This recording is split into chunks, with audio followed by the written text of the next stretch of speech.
Morphology of flowering plants. How does root, stem and leaf modified? Modification of a stem in flowering plants.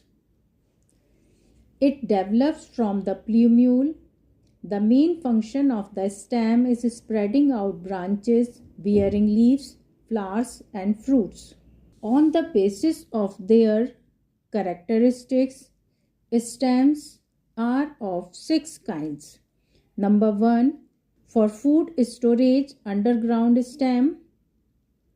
For example, potato, ginger, turmeric, Jamaican, colocasia. Second type of stems are stem tendrils. They help plants to climb. For example, gourds like cucumber, pumpkins and watermelon and grapevines.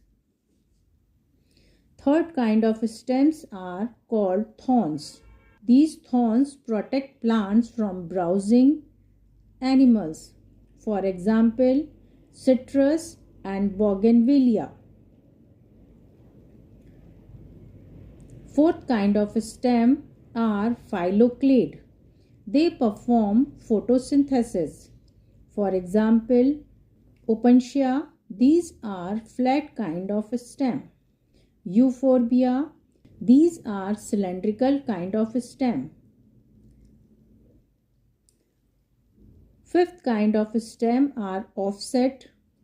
The example of offset are pistia and ecornia. Sixth kind of stem are sucker. For example, banana, pineapple, chrysanthemum.